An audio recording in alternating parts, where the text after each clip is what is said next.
Hi friends, welcome to Relax Recipes. இன்னைக்கு இட்லி தோசைக்கு சூப்பரா செட் ஆகக்கூடிய ஒரு கலப்பை சட்னி, கதம்ப சட்னின்னு கூட சொல்லலாங்க. அதுதான் எப்படி பண்றதுன்னு பார்க்க போறோம். இது ரொம்ப டேஸ்டியா இருக்கும். ஈஸியான மெத்தட் தான். எப்படி பண்ணலாம்னு பார்க்கலாம். 1 டேபிள்ஸ்பூன் எண்ணெய் விட்டுக்கலாம். 1 டேபிள்ஸ்பூன் உளுத்த பருப்பு. நான் உடைச்ச உளுந்து எடுத்துர்க்கேன்.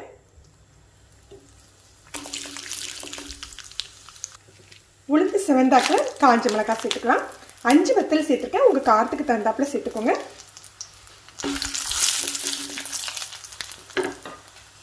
ரெண்டு வெங்காயம், பெரிய வெங்காயம் கட் பண்ணியிருக்கேன். இது சைஸு நல்ல பெரிய சைஸாக இருந்ததுங்க, அதனால தான் 5 வத்தல் சேர்த்துருக்கேன்.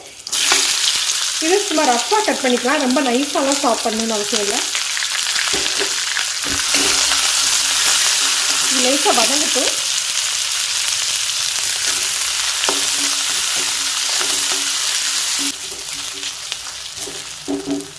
இப்போ தக்காளி சேர்த்துக்கலாம். 4 தக்காளி கட் பண்ணி வச்சுருக்கேன். கைவிடாமல் வதக்கணும்னு இல்லைங்க, லோ ஃப்ளேமில் போட்டு தன்னால் வதங்குற அளவுக்கு விட்டுடலாம்.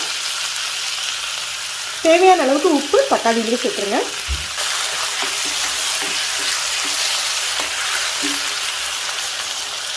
தக்காளி நல்லா வதங்கிடணும், ஏன்னா இந்த சட்னியை நம்ம தாளிக்க போகிறது இல்லைங்க, அரைச்சி அப்படியே நம்ம யூஸ் பண்ணலாம்.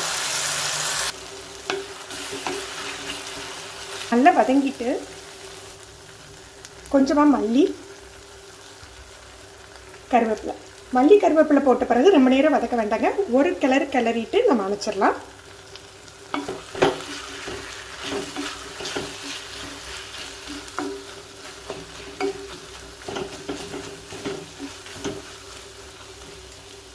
இப்போ இதை ஆற வச்சு நம்ம மிக்சியில் அரைச்சிக்க போகிறோம்.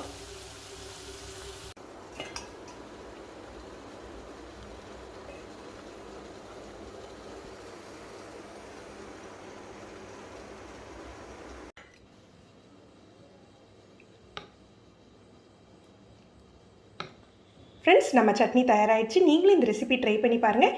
எப்படி இருந்ததுன்னு கமெண்ட் பண்ணுங்கள். இந்த வீடியோவை மறக்காமல் லைக் பண்ணி ஷேர் பண்ணுங்கள். நீங்கள் நம்ம சேனலுக்கு புதுசுனா ரிலாக்ஸ் ரெசிபி சப்ஸ்கிரைப் பண்ணிக்கோங்க. கீழே உள்ள பெல் பட்டனை ப்ரெஸ் பண்ணிங்கன்னா நம்ம சேனலில் வீடியோக்கள் போட்டோன்னே உங்களுக்கு நோட்டிஃபிகேஷன் கிடைக்கும். தேங்க்யூ.